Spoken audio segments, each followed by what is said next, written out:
Welcome to today's lesson on the Mobell internship course. Yesterday we looked at the presentation, the goal of charity. Today we're looking at part 3 of our charity presentations, and we're going to ask the question, does charity do good? We agreed yesterday that the basic principle or the goal of charity is to reduce the suffering and increase the well-being of others. We also agreed a simpler definition, that the goal of charity is to make the world a better place.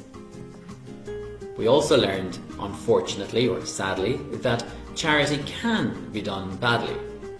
So today we're going to begin with this assumption, that most charities exist to address a problem, to reduce poverty, to prevent abuse, to protect animals, etc. But the challenge charities have is to carry out the job in the most effective way to solve the problem they exist to solve. How can charities ensure they do good? In the next few slides, we will suggest a very simple roadmap for charities to ensure that they can do their very best. First of all, we need to take charity serious.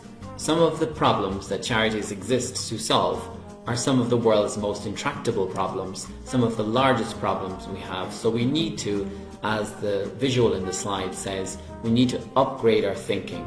This is a serious business. Number 2, we must always remember the goal of charity. The goal of charity is not simply to raise money, it's not simply to feel good, it's not to get involved in something, it's to reduce the suffering and improve the well-being of others. Simply doing good is not the goal. There's a big difference between just doing good and doing the very best we can.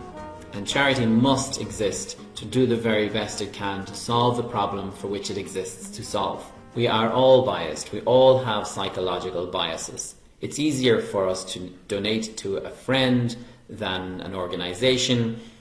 Some of us will find it easier to donate after hearing a story rather than hearing statistics. We are more likely to do charity work that doesn't require significant sacrifice. In other words, we are all biased. Number 5, face the facts. When our habits, our intelligence, our sense of goodness is in question, we can become easily offended, but it's really important to face the hard facts. If something isn't working in charity, it may even cause harm, so it's really important that we face reality. In answer to the question, does charity do good, we come to the midway conclusion, only if it does no harm and makes the world a better place. And we continue from here and we look at some of the ethical dilemmas facing charities in our world today. In addition to potentially causing harm, charities have actually, in some cases, caused real harm and scandal in our world. Some countries, such as the UK, have government bodies, such as the Charities Commission, that are responsible for ensuring public confidence by scrutinising the work that charities do. In this part of the presentation, we're going to look at some of the ethical dilemmas facing charities. An area that divides people's opinion is the subject of compensation and salaries. For example, the CEO of a charity, should they be paid a comparable salary to somebody in their position in private business?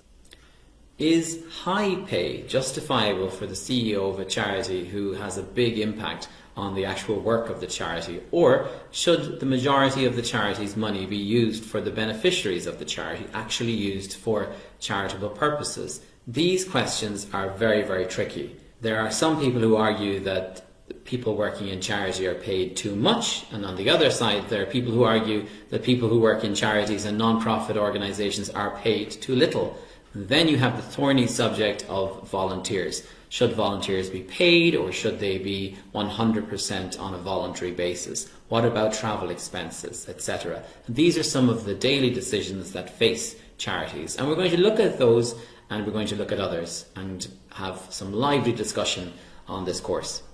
Questions will be asked, such as, should CEOs of charities be paid a comparable salary to their counterparts in large corporates? Is money one of the key motivators for performance? And we look at case studies. In this example, we're looking at a man called Dan Pallotta. He's on YouTube, and he's on some of the TEDx talks if you want to find out more about him. But in summary, here's his story. In 1994, he organised California's first charity event called AIDS Ride. It raised $1 million. For that, Dan was paid $140,000. A year later, he organised the second California AIDS ride, which raised $3.25 million. For that, Dan was paid $322,000. A year later, he estimated that 60% of the proceeds from this charity event would go to the AIDS charities, but only 19% did. The charities only received 12% in 1997 and 11% in 1998. So focus and think about this for a moment. Dan's annual salary ranged from anywhere between $150,000 in 1994 to about $425,000 in 2002. Now, as a result of the negative publicity attracted by Dan's salary, the main donors stopped supporting Dan's company. He lost his job. The charity event continued under new management, but failed to raise the same amount of money.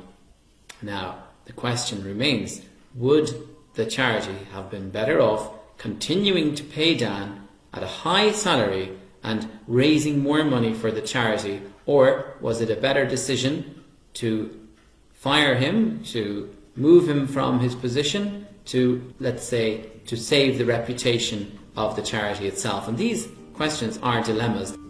We've looked at the question earlier, does low pay affect employee performance in charities? We also now move on to the question of financial integrity. Stanford University, they opened an ethics centre, and in the opening speech the university president asked this question: at what price could a donor change the name of the ethics centre? Would the amount of donation depend on the donor's reputation? Does everything have a price? Now that's a reasonable question for an ethics centre to ask, but we also have to ask that too if we want to know, does charity do good? So this is just a sample of many of the questions and the case studies that we actually show you when we're on the course. I can't get into everything. There's a lot there to take in, but I want to end with showing you this slide. This is a quotation from Aristotle. Aristotle, one of the ancients, has a very strict view on the meaning of generosity. And he explains generosity as this: to give away money is an easy matter and in any man's power, but to decide whom to give it and how large and when and for what purpose and how is neither in every man's power nor an easy matter. So the question, does charity do good? Are we generous? This question has been asked for thousands and thousands of years.